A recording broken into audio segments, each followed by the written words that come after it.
Hello and welcome to the Covert Nerd Podcast. Thank you for listening. It means a lot to me that you take the time out of your day to listen to the podcast. Go to covertnerd.net for all the details and ways you can get in touch with me, past episodes, social media links, and anything that's mentioned in the podcast will be at covertnerd.net. Also, if you like the podcast, please subscribe. That way you're notified when a new episode comes out. You can pretty much subscribe on any podcasting app that you like. Without further ado, let's dive right into the episode and nerd it up.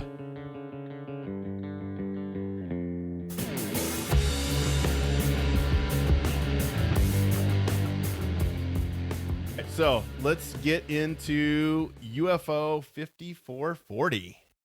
We went through one time. What a great title. I love it. I love it. And then you have the illustration at the beginning where it just shows what's in the ship. It gives it a comparison size to the Concorde. And I love those little cutouts because, again, when you're 9 years old, this looks awesome. You just sit there and study that. We need more cutaway art in our entertainment.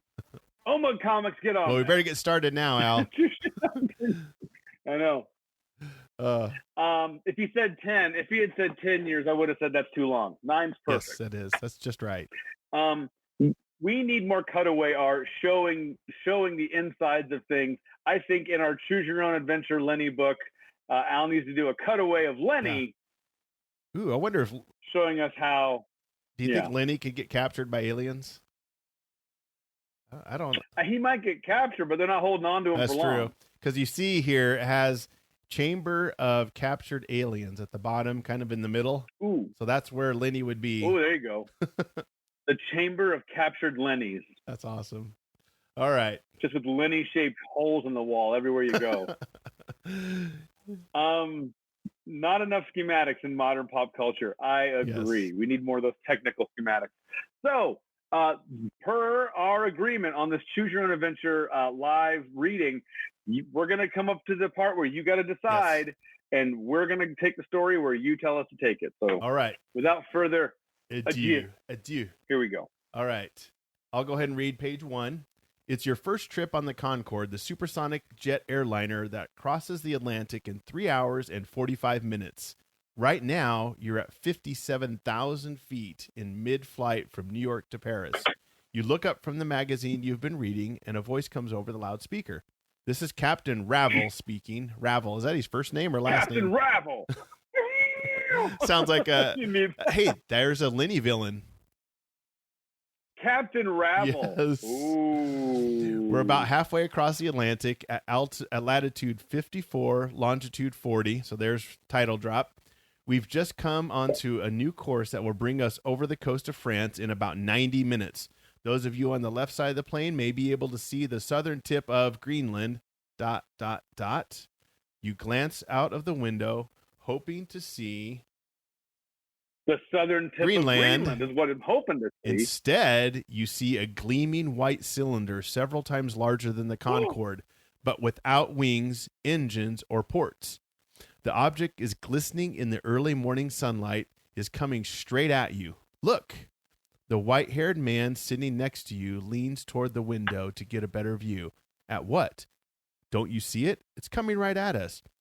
He opens his mouth to answer, but says nothing. Because you are no longer there. ... Boom! Oh, boy. Here we go. All right. So turn to page 6. Do you want to grab page 6 or do you want me to? I will. Okay. I will. You are sitting on a thick rubbery mat in a circular room. The room is bathed in a pale white light, yet you see no windows or doors or lamps. You remember now, sitting in the Concorde, the huge white object coming at you, the plane shuddering, and where are you? The pale light turns violet, and mixing with oranges and reds, it brightens as if the sun were about to rise. I wouldn't see any of those lights, Lee. My color challenged eyes would just be like, it's all, I don't know what's happening right now. It's all gray. gray. Yeah, there we go. A voice is speaking, except it is not speaking. You are hearing thoughts entering directly into your brain. Ooh. I guess I'll keep going. Yeah, cool? yeah, go ahead. We are the Utai. I think Utai, yeah. We are the Utai Masters. You were on the galactic ship Rakma. Oh. Rakma Amadeus. orbiting the planet Earth. You have been chosen to be a specimen in the galactic zoo on the imperial planet of Ra. If you refuse to cooperate, you will be sent to Somo. You may make one statement. Okay. We thought, like, what's that even mean? Like, you're calling this Somo, but is that good? I don't know. Is that a good place or a bad place? I assume right. Maybe it's awesome. I assume it's bad if you refuse. So you, whoever's watching right now, help us decide. Do we demand to be returned to Earth, or do we want to know more about our kidnappers? Ooh. So there you go. In honor of send me back. We're trying to talk to the aliens, but we know how you really talk to aliens, Eddie, and that's with music. Play the 5 tones. Yes. This is a universal language. This is how we should have been talking. Wicked ass keyboard solos. Yeah. There you go. Lots of bass. That's what Al sounds like in the morning after some burritos. So, with that, this is how we communicate. That's with how aliens. we should have been talking to the aliens. So, with a keytar the whole time. So Al says, so we're getting Al wants to know more. Wait a minute, real quick. I gotta throw this up here. Yeah, you did, Lee. Oh. You just saw Close Encounters for the first time. You give me all this doo-doo about movies I haven't seen, and this is the first time you're watching Close Encounters of the Third Kind. Oh my, Al's getting scathed, sir. Sir. You've seen that movie, right? Oh yeah. It creeped me out. I watched it when I was a kid, and I was creeped out. But that's okay. Was it just me? Now that three of us are watching, the three of us that are here right now, was it just me, or did it seem like Richard Dreyfuss was barely hinged as a dad? Yeah. Like, even before he was losing his mind, he was screaming at those kids in the beginning. I was like, man, the 70s and early 80s, parents were just still like jerks to kids. It was brutal. It was brutal. Yeah, he's like, shut up. Hey, like, hey, I've been there sometimes.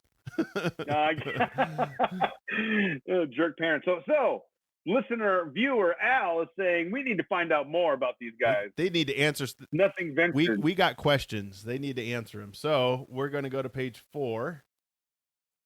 So is it you or me, That'd be sir? me. Go for it. Tell me more about yourselves. You say, why did you choose to visit Earth? I like how it's in capital. Are you supposed to say it in a robotic tone, I guess? I don't know.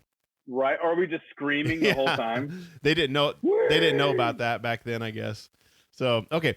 I know, right? We study Earth people as your scientists study bacteria under a microscope. We came to Earth in search of Ultima, the planet of paradise. So we already have a question. We're throwing some shade to the humans basically. There.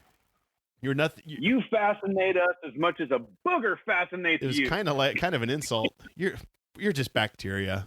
Yeah. You're bacteria. There. You're like plaque on teeth. We don't. Is that a slam on the playground area?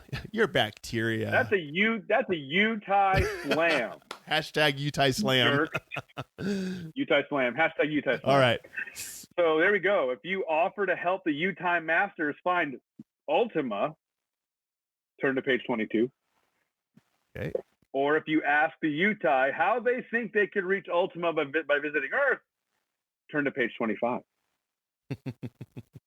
Y'all picked the wrong planet. Y'all done picked the wrong planet. You done messed up. You came looking for intelligent life, and you found Florida, son. And now you're going, hey, we got pythons living in trailer parks. You're gonna live. We got weird seeds. China sending people are planting. What's going on? What's going on? All right. Al We want to help. Says 22. Offer to help them find Ultima. So that's page 22, which would be you, Eddie. So let's get to 22. It's on me here. Let's get to page 22. I'm just scrolling. They see me scrolling, I think is the phrase. They see me scrolling. I will help you find the way to Ultima, you say. Man, we are cocky in this story. Like me. It's like, I don't even know what Ultima is. This is the secret to success, kids. When you go to your first day on the job, you just start acting like you own the joint. Yeah. I will help you find the way to Ultima, you say. There's aliens now. You want to help us. That is good. Now you will go to the Chamber of Earth People. That's what they call Florida. The Chamber of Earth people. That's what I call Al's house. The Chamber of Earth people. You are pulled as if by an invisible magnet through a long curving passageway that leads to an enormous room. At least a dozen people are there, seated in sleek chairs or on floor cushions, because this is the 70s. You see a sailor, a woman wearing a gown with stripes of different colors, a man dressed as a samurai warrior, and a beautiful olive-skinned woman whose dark hair flows over her shoulders and reaches her waist. This is the 70s for sure. Yeah, it is. The samurai warrior walks over to you and bows. Welcome to the Chamber of Earth people. Like you, we are all captives of the Utai masters. How long have you been here? 600 years, since the time of Yoshimitsu, shogun of Japan. In that time, I've learned a great deal about the universe and about Earth, including your language. I mean, 600 years, you better learn something. Yeah, you better. You're in the chamber. You're in the chamber of humans. You better be doing something with your time. You don't grow old? Wait, you don't grow old here? No. The Utai masters have kept us at the age we were when we were captured. I'm not going to rewind a little bit, buddy. Put me back in like 38. Make me 38 again. You know? 38 years old. That's a good pocket. A good age. So I guess I'll keep going here since it's still going. Next page. You look around. Some of the people are reading. Others are watching a video machine. A girl about your age is playing the flute. It sounds beautiful, and you wonder if she's been practicing for hundreds of years. I'll just give you the answer. Yes. Yes, she was. There's nothing else to do here. Next, you notice an old man with long white hair and twinkling blue eyes. His name is Santa. His face, sorry, it's not Santa. It's not Santa. His face has a serene expression, and you imagine that he must be very wise. We make assumptions a lot in this story. A girl with long black hair and a blonde boy sit in another corner. Their legs are crossed, and their arms are folded in front of them. They seem to be in trances, but as you look at them, the girl smiles as if she has been expecting you. I'm Kim Lee, she says. All right. If you talk to the wise-looking old man, turn to page 37. If you talk to Kim Lee, turn to page 117. So do we talk to Kim Lee or the man that we assume is wise because he has white hair and is smiling? So see, Eddie, when you get old and have white hair, you'll be considered wise. See? Upgrade. Because I'd be always smiling. That's right. So, or they'll think I'm simple. They'll walk by and they'll be like, look at that poor, simple old man. He doesn't know what time it is. He doesn't know. Al is saying go to 117. Al's all about talking to the ladies. Talking to Kim Lee. Okay. And that is on you, Mr. Spearseed. All right. So we're going to go to 117. Let me scroll there. Let's see. Oop. Oh, wow. That's almost to the end of the book. Man, we're going a deep cut. Yeah, wow. Al just wanted to make us work here. I guess so. All right. Al, there's a refresh rate on this, buddy. You talk with... Turn to the end of the book. Yeah, pretty much. You talk with Kim Lee for a long time. Somehow you feel sure that she and you will be good friends. Is there any chance for us to escape, you finally ask? Kim Lee places a hand on your shoulder. We are like butterflies in a net, captured by the Utai masters. Soon, very soon, the Rakma will leave the Earth for its home planet. Ra, your new home, hundreds of light years away. We shall never see Earth again. I've got to get out of here, you cry. I want to meet the Utai masters. maybe they will listen to me. Again, we really got some arrogance about us, don't we? We are bold. I mean, on one hand, I'm like, well done. On the other hand, I'm like, man, you'd be writing checks. Your Utai masters are about to cash. Your mouth is writing checks. Your body can't cash. All right. Right. Kim shrugs. I could show you how to come face to face with the Utai. I must warn you, though, no one who has tried it has ever returned. Oh, boy. Bad idea, son. Bad idea. I got a bad feeling about this. If you decide to meet the Utai face to face, go to page 38. If you decide to leave Kim Lee and explore elsewhere in the ship, go to page 8. So go. Right, there's your choice. Go face the masters, or do we just go run around and see what we can find? I don't know. It's an interesting one. And as we wait for a response on that one, I'm reminded of several people who've had the chance to go see the Masters, and I'm talking about Dorothy, Wizard of Oz. What they do? They saw some crazy man behind the curtain. Good point.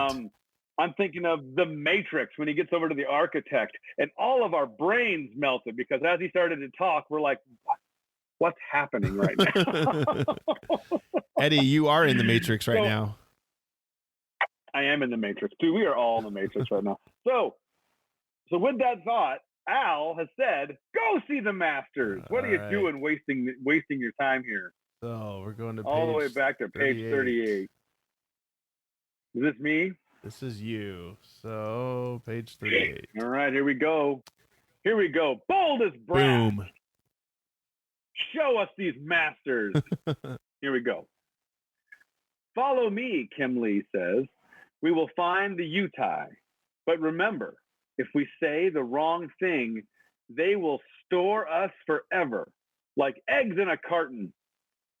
That's kind of how this whole COVID thing feels. I feel like an egg in a carton. Yes, exactly. Your new friend. I mean, they just met. Yeah. It's like acquaintance at best, dude. Come on, pump the brakes. Slow down. Leads you through, dude. Like 3 hours later, we're married. Sometimes you pass through walls that dissolve as you touch them and then form again or behind you. Suddenly the Utai Masters are before you. 3 spheres, no larger than basketball. They hover in the air, glowing like pink and violet clouds above the setting sun. I wouldn't see those either. What will they do? What will they ask? At first, nothing happens. You want to speak, but you dare not. Are you being hypnotized by the glowing, pulsing lights? For a moment, you wonder whether you are still alive or whether you have entered an alter life of another universe. This is some heady stuff, man. I love it. The voices, rich as a chord played on an organ, or Al Garrison's vocal cords, sound in your brain. We have been watching you. We can predict everything you will ever do, ever say for the rest of your life. Wow. On hearing these words, you are filled with anger and fear. You try to think of something that would truly surprise them. That's great. Now, here we go. That's like when somebody tells you, like, I know what you're going to do. It makes you so mad, like you want to do something else. So here we go. This is one of those rare choose-your-own adventure opportunities where we're given 3 choices. Yep. So if you cry, put me back on Earth, turn to page 75. If you throw back your head and laugh, that's the way to go. That's awesome. I'm just saying. You just got kidnapped. Turn to page 76. If you say 2 lines from a nursery rhyme, thinking that they never could predict that you would say that, turn to page 79. Ooh, wow. I know what I would do. Wow, that's awesome. There's nothing more Captain Kirk than throwing your head back. Just be like, did you predict that, you stupid egg? That's awesome. Yeah, and then you punch one. And you totally punch Captain Kirkham, huh? You do the little... You punch one, and then you kiss the other one. He does the chop, doesn't he? He's like over the neck. He does he does the judo. It's like the aggressive Vulcan neck pinch, except it's the aggressive Vulcan neck slap or whatever. You know, I'm going to say this. I think that move is so ineffective, Lee. I'm going to let you karate chop my neck as hard as you want, and we're going to see if it knocks me out. Yes, let's do it. Just put all the muscle into it. I'm going to be like, You're like, eh. Dude, that hurts, but I'm not knocked out. 76, Al, going with the throw your head back like a gosh darn drunken king. So page 76. All right. That's what you do, though. Sure. Grizzly bear coming at Just you. laugh. Stupid. All right. As your laughter, a good day to die. As your laughter echoes through the chamber, the Utai seem to expand and vibrate. A chorus of voices fills the room. We, the Utai, who are all-powerful and all-knowing, have orbited your earth like a silent, invisible eye. We have seen all and know all. One thing only we do not know. What makes Earth people laugh? Huh. Nice. See? Throwing him a curveball there. Hearing this, you cannot help but laugh again. A moment ago, you were frightened of the awesome presence of the Utai. Yet now, these all-powerful creatures are begging you for an answer to a simple question. Kim Lee steps forward. Now, I remember the saying of the Chinese philosopher Sun Qi. If we could not laugh, we could not bear to cry. If we could not cry, we could not bear to live. Do you hear the truth, Utai? You say loudly, and you repeat Kim Lee's words. Nothing happens. All is silent. You start to speak again, but Kim Lee touches your arm. Wait, she whispers. Turn to page 79. Look at the illustration, by the way. I just go back real quick. Look at the swagger on us. I know. Look at the clothes we're wearing, bro. Look at that. The double-breasted shirt. We got a 3-piece suit on. That's awesome. Like, this is back when you flew. You wore a suit. Yeah, you did. Dude. Yeah. Oh, yeah. Yeah. All right. So here we 78. go. The Utai do not laugh. Or the Utai need not laugh. The Utai need not cry. Ooh. Then you are not alive. You shout the words without thinking. Wow, we are just so you're just so in their face. Man, I kind of want to meet this version of us. Like we're the guy that like breaks a beer bottle on a starts a fight in a club we just got in. Exactly. Oh yeah, you're exactly right. Like guy cuts you in line. What do? Murder him with a broken beer bottle? Yes, exactly. Stab or throw your head back and stab him with a pin in the eye or something like that. Exactly. Oh, man. Grab his ear at the top and just rip it off and show it to him. Oh, man. Oh, that's awesome. There's some context to that story, by the way. Oh, okay. Yes. So is the another episode. So is the pin in your eye. Episode. So I was not a witness to that, but I was nearby. So later. Oh, see, we should tell that bar fight stories on Covert. Yeah. Well, anyway, I'll get to it. Not alive, Kim Lee adds her voice to yours. The Utai quiver like huge phosphorescent jellyfish, and their glowing lights brighten, then fade.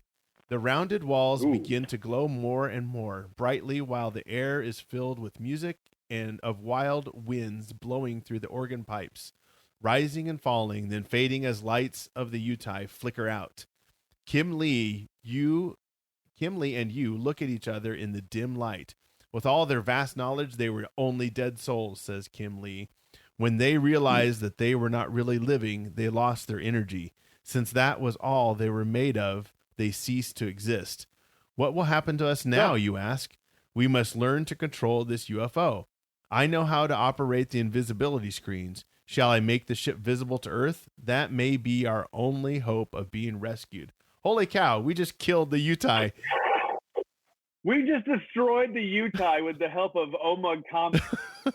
Al. Now wait, we got to be careful because I see a fork in the road here that we may die. Wow, Al. I'm going to give Al points for referencing Kobayashi Maru, but he misspelled it. So I mean, there's that. This is the Al Garrison special. The murder. We murdered. This is the Al Garrison special, and I'm loving it. He cannot miss an episode ever again. I guess so. So if we, this is a. Now wait, we'll pause this real quick because Lee, you it's fair to say you are a choose your own adventure veteran. Is that right? I mean, you've read a lot of these books.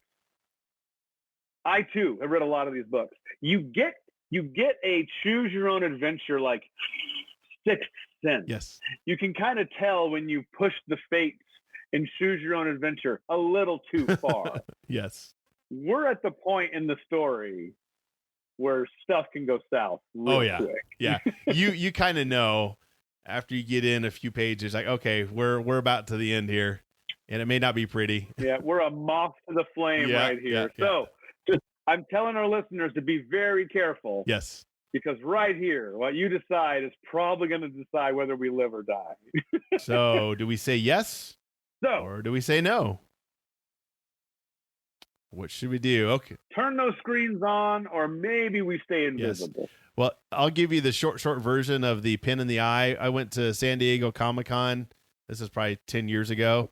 And the rooms tend to get really full. So a guy left to go to the bathroom and come back. Well, somebody went and sat in his seat.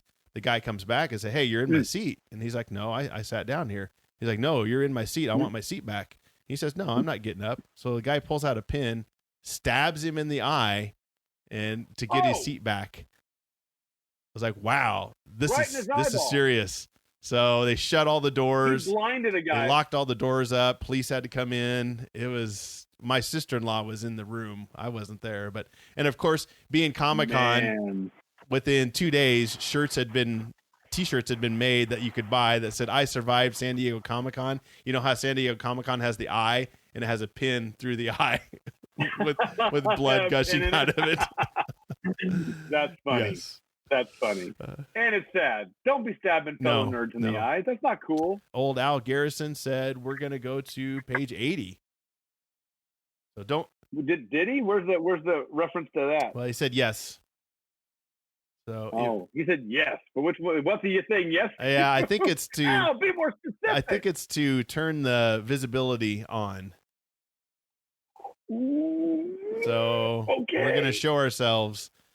So I'll tell my rip the ear off story at our next pod. All right, so we're going to page 80. Let's see. You read the last one, so you killed the aliens, Eddie. So I get to. Yeah, this is you. All right.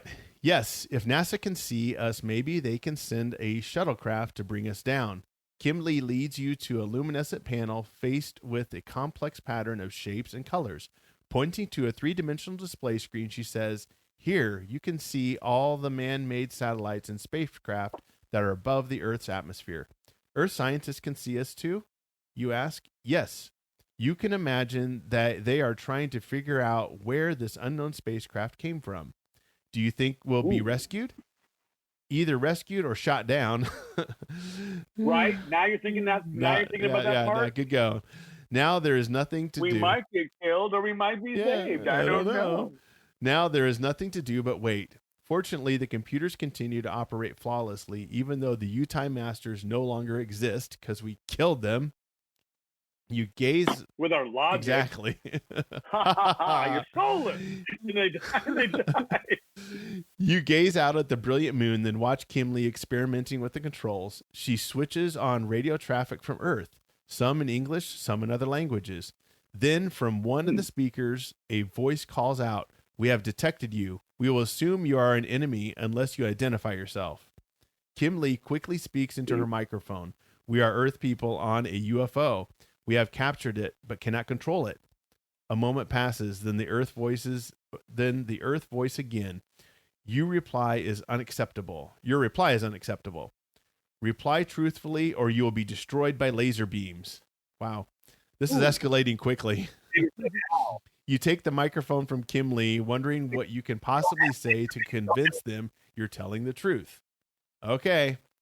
If you say, "I'm the person missing from the Concorde, save us," turn to page 98, excuse me.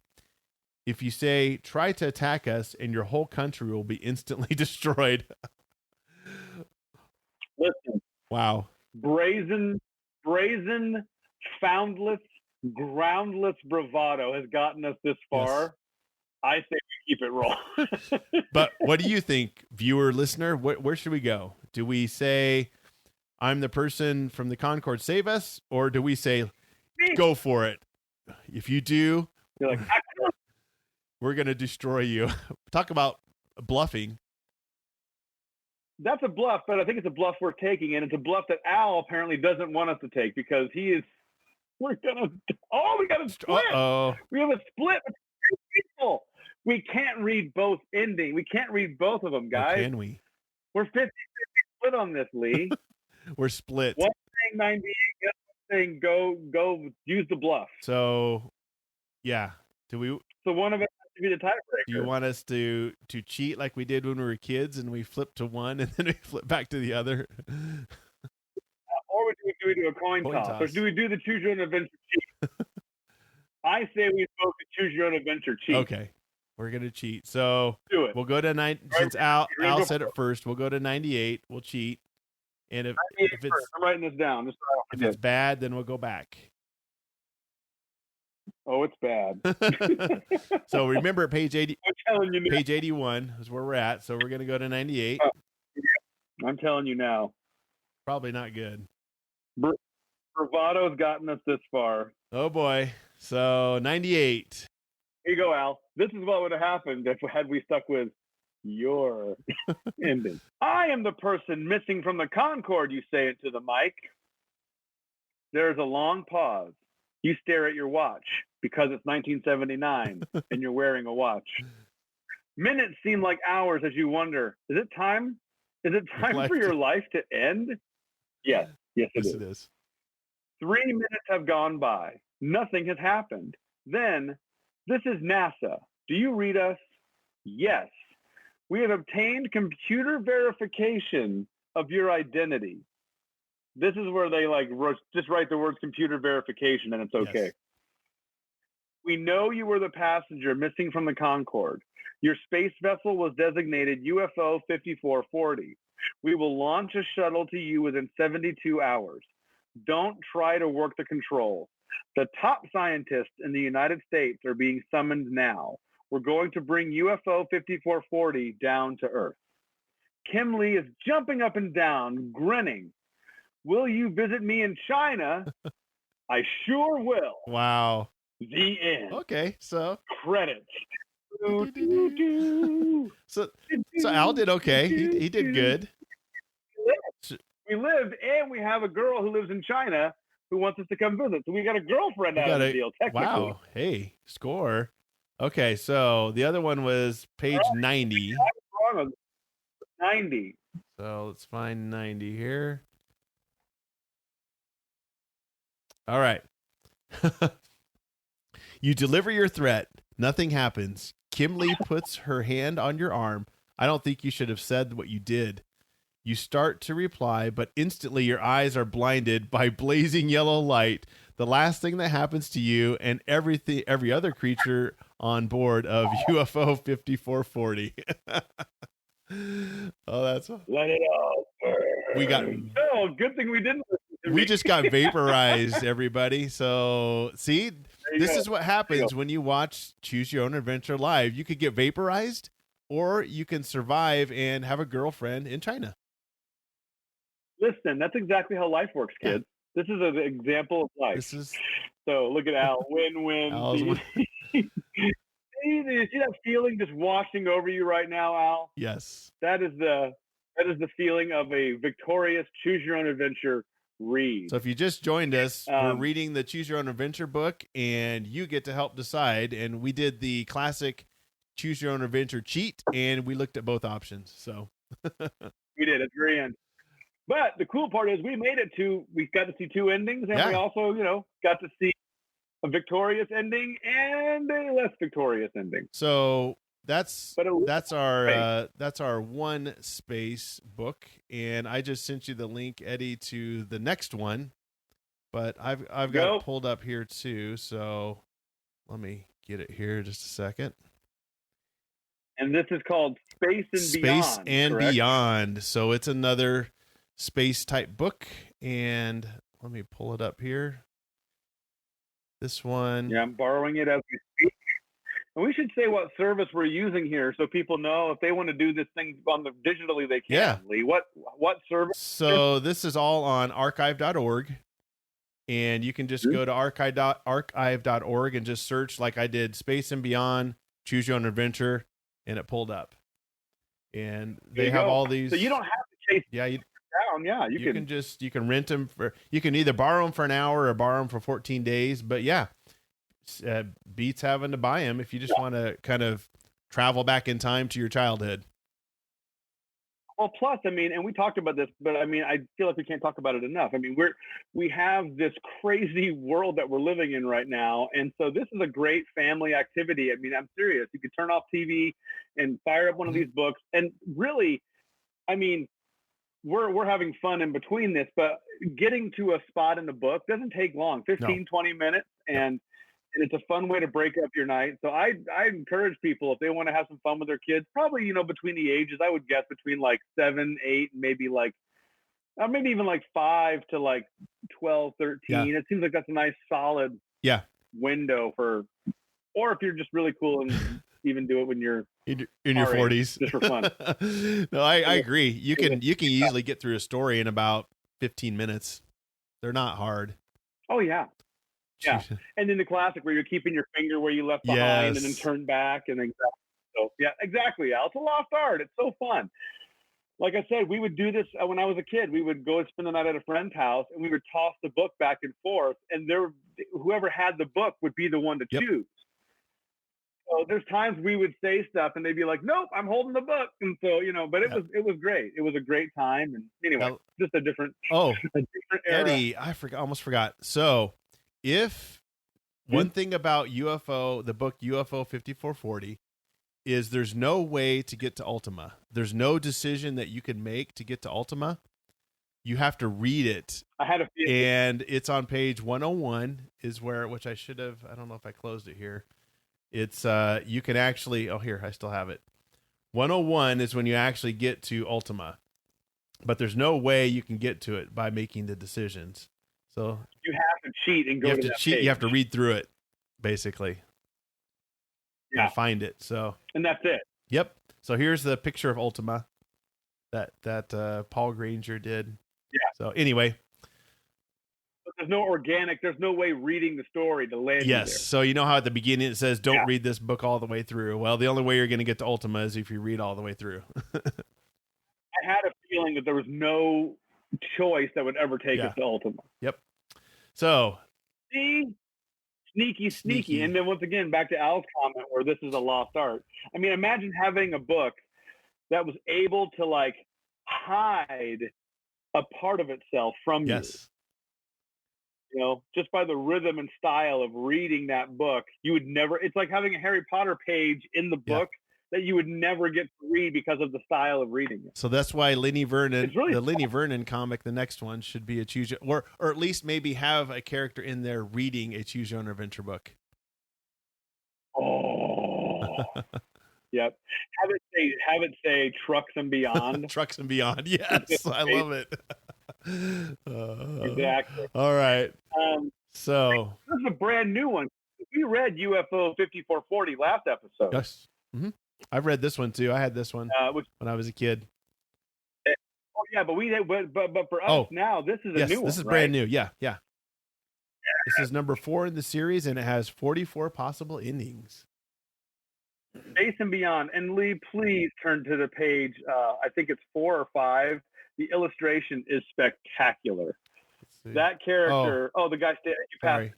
Yes. Page 5. Yes. So this is Paul. That guy.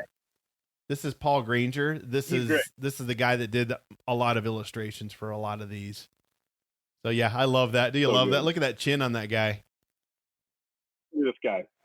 He is into himself. Buzz Lightyear style. Yeah, look at that. Look at that chin. Yes. I think he might be a Lenny Vernon villain. And name him Paul Granger. All right, so this one we'll get started here. If you haven't watched or heard this before, we're just reading through the Choose Your Own Adventure book. If you want to chime in when we get to decision point, just type it in the chat. So Here we go. All right. You want me to start this one off? Let's see. Did you start last time or me? I don't remember. I thought you did. Okay. Then you go ahead. The last. Here we go.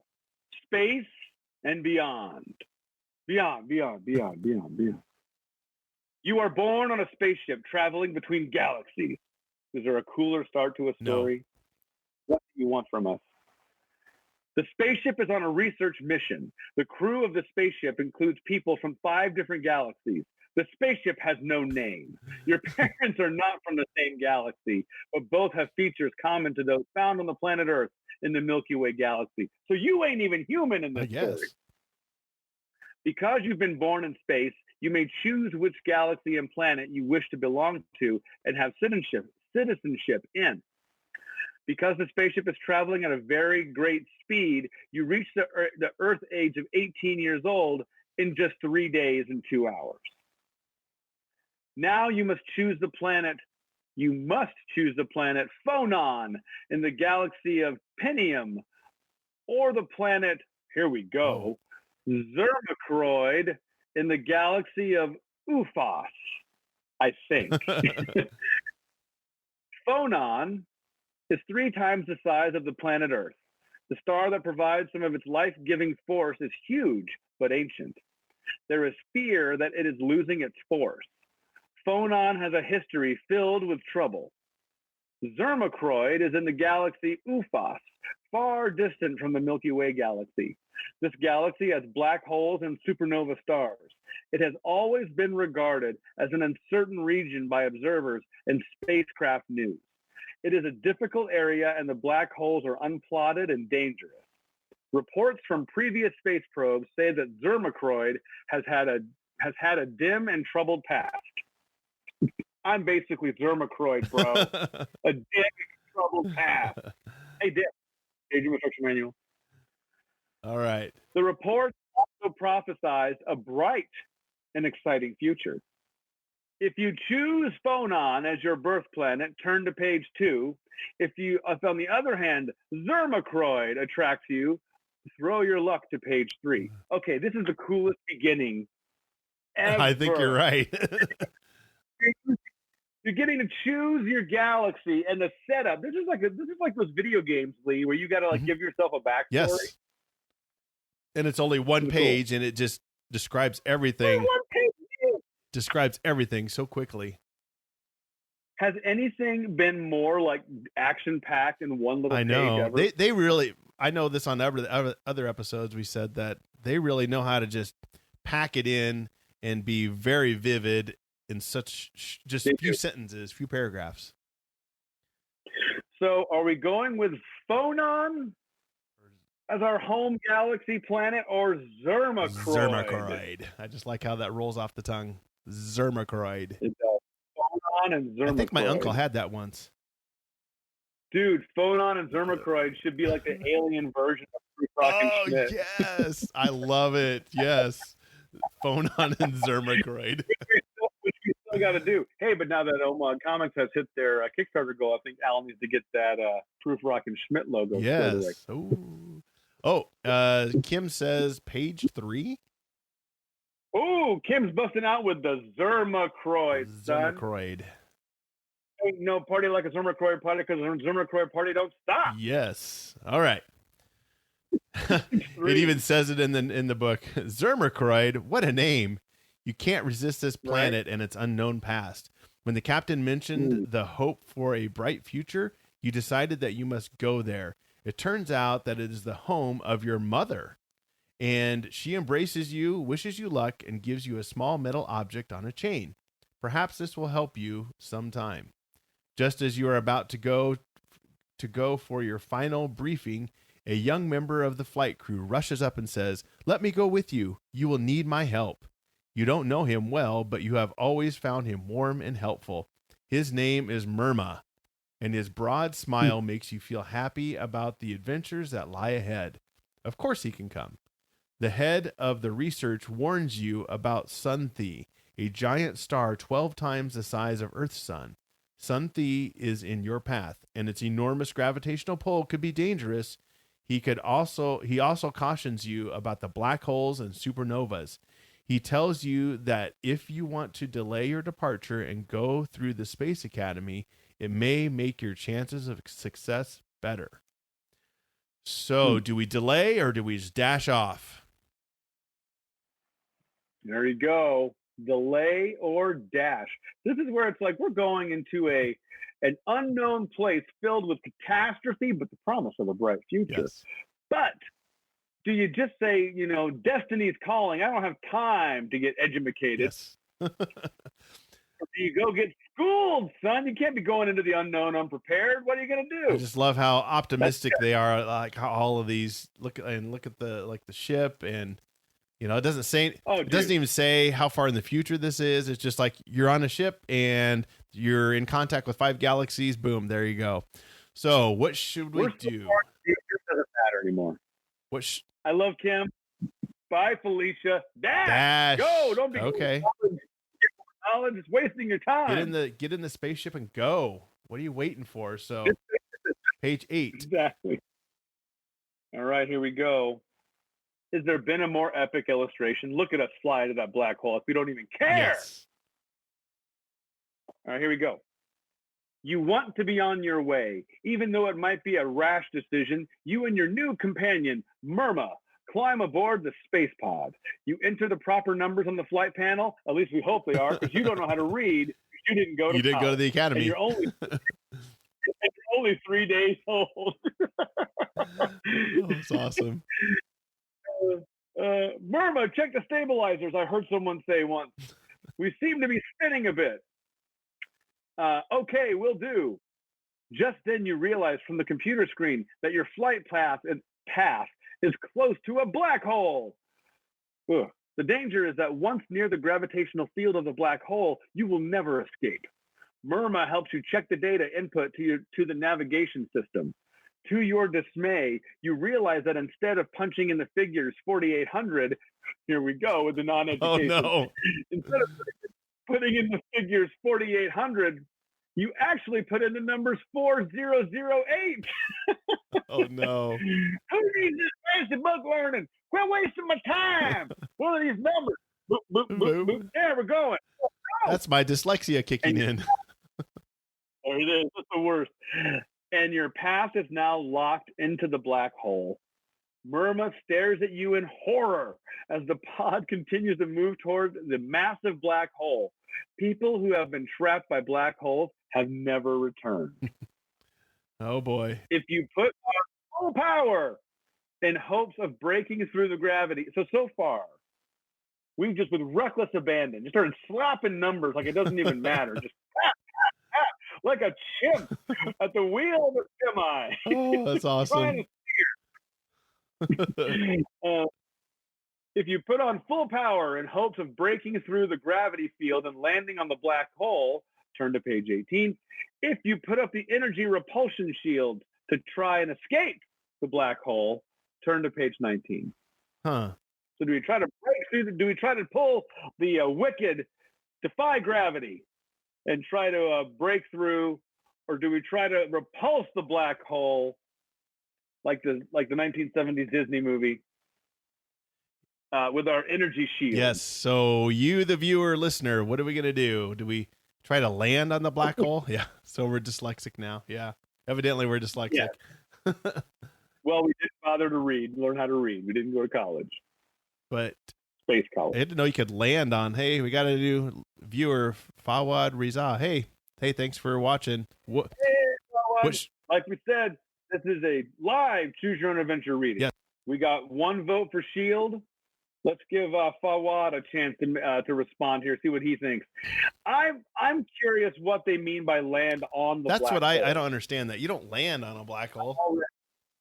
Perplexed on that one. Hey, but maybe black holes in this universe are just different. Maybe, hey, it's the 80s and it's a choose your own adventure book. Anything's possible. I'm impressed that Kim found a shield emoji. I didn't know that even existed. Good job, Kim. Huh? How'd she do that? Must be Kim makes emojis out of nothing. She just poof there. Hey, we should try, Kim with Star Lite Studios. Check her out too if you have custom tumblers, mugs, t-shirts, and all that stuff. Black hole is wonderful. So we're split.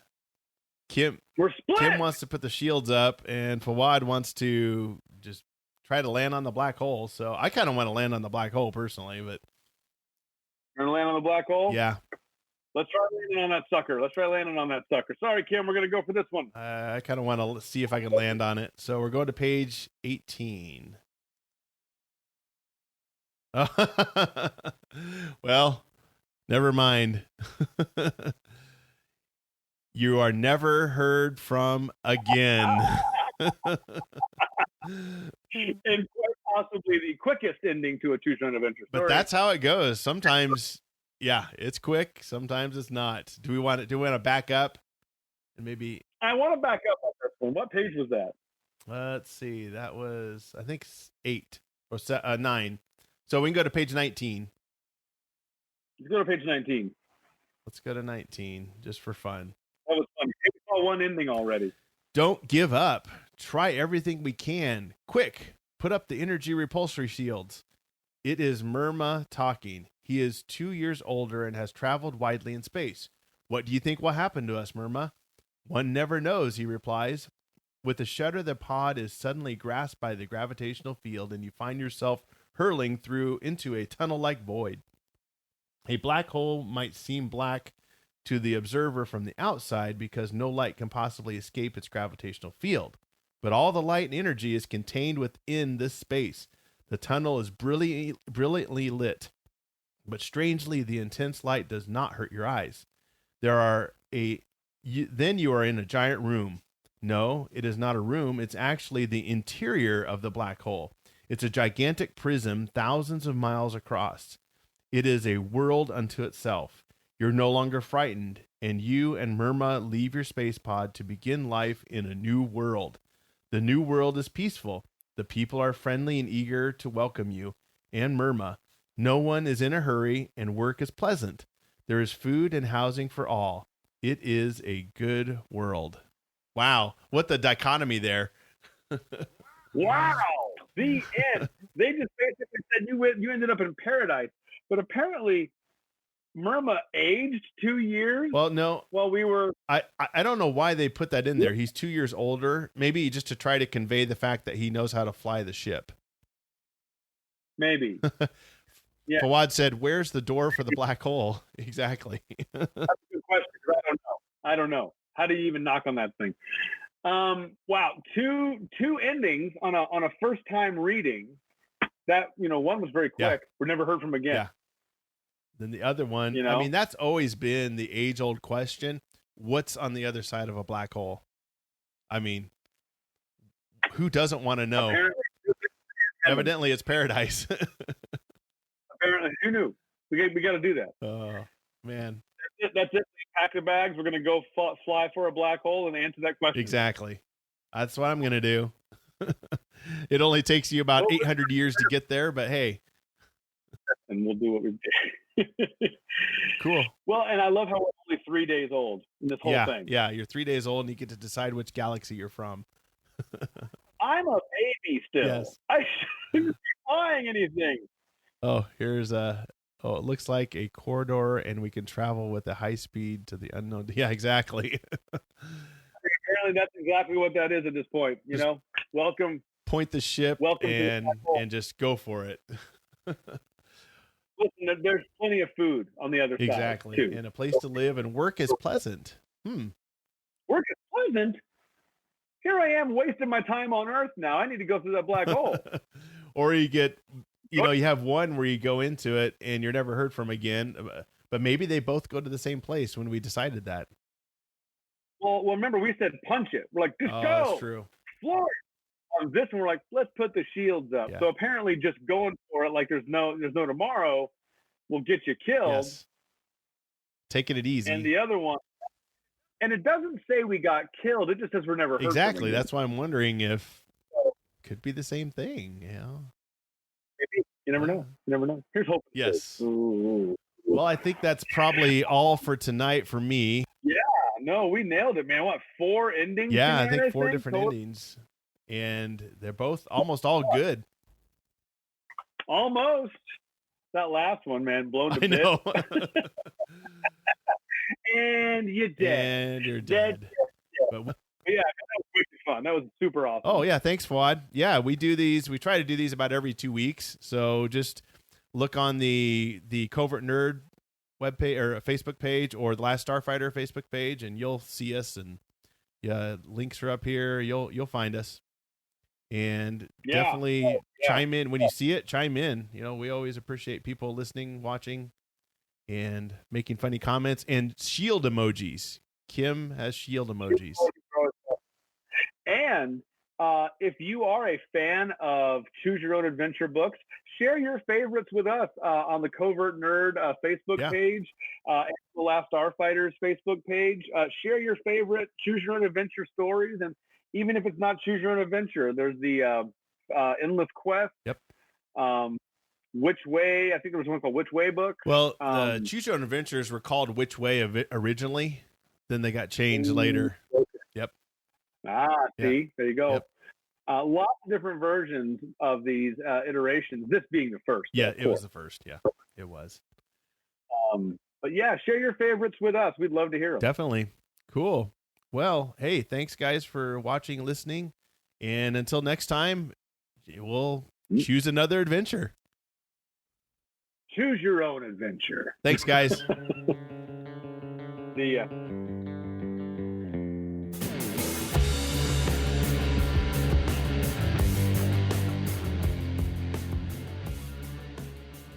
And viewer, and one half of the dynamic creative, well, one half, but one part of the creative dynamic team of Omug Comics. Yes, and we should let the fellow Starfighters. We should give a clap or high five or thumbs up because Omug hit their Kickstarter goal. But you can still donate, I think.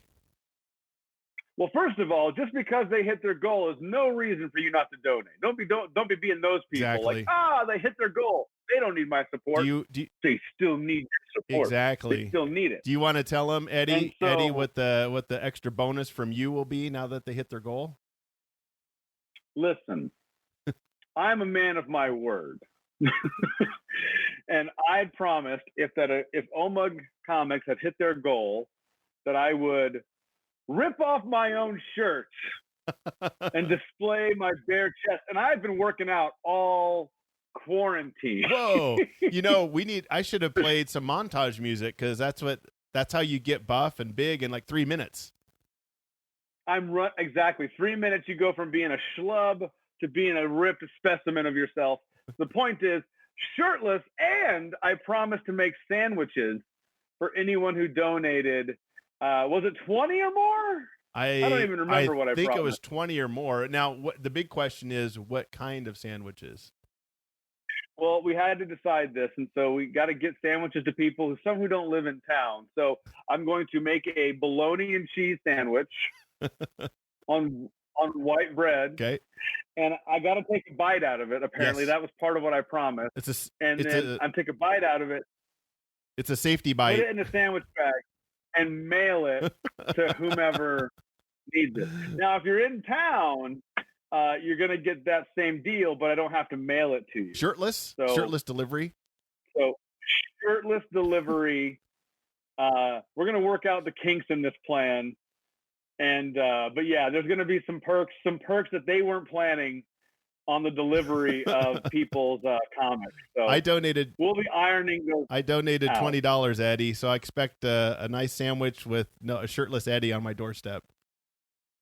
I mean, you'll get a sandwich. Whether it's nice or not is up for debate. We'll leave that up for debate. But there'll be a shirtless me and a sandwich with a bite out of it. But it's a bite from me, so it's okay. Yeah, so it's safe. Well, we probably. There's know. Leah. So yeah, thanks. For fulfilling the. Listen, the people get what they deserve. Just like on this, they deserve a shirtless. Just like on this show, we go where they want us to go. We might say go to page 20. We want to go in our hearts to page 20, but the fans say go to page 40. So we go to page 40. That's just it. So that's just it. And the fans almost not demanded me to be shirtless, but we had a couple. So they're getting it. But yeah, the Omug Kickstarter has landed on their goal, but that is not a reason to not donate. In fact, there's even more reason to donate because now they can take anything that they had planned over and put that towards the next publishing of the next Lenny Vernon. So you can kind of keep supporting these guys as they get their comic done. And that, talk about local fun I know. art support. I mean, well, yeah, Lenny's a brand unto himself. It's a fun thing. It is. So yeah, It is. So donate, check out the buy it. Yeah. If you didn't donate, definitely buy it. You know, they only have a limited run, so once they're gone, they're gone. Yeah. Well, and now's the time to do it, because if you were to wait to get it when it's in comic book stores, and hey, if you want to do it that way, do it that way. But if you wait for it to be in comic book stores, you're paying taxes. You know, you're not getting those perks, those stickers, and the limited prints that they have. Also, no shirtless me. You don't get that. You don't get a sandwich. You don't get a sandwich. I mean, what, now you're just being stubborn and difficult. Exactly. For no reason. Exactly. So difficult, if you get my pun. Bam, bam, bam. Colty Saga, Lenny Vernon. Get on. It's all Al Garrison and Ben. It's great. Oh, it's so cool. I wonder if we'll be able, if they get enough, maybe this will be for the next go around, if we can do a 90s homage to comics and have a foil 3D, fold out cover with Lenny Vernon. I know that's expensive as all get out, but I like where you're going with it, though. I think it'd be fun if they did a choose your own adventure, Lenny. Ooh, I like that. DC Comics did one of those in one of their comic books a couple of months. Well, it was pre-COVID, so it was March or February, I think, where it was a comic book where you got to decide where it went. So there you go.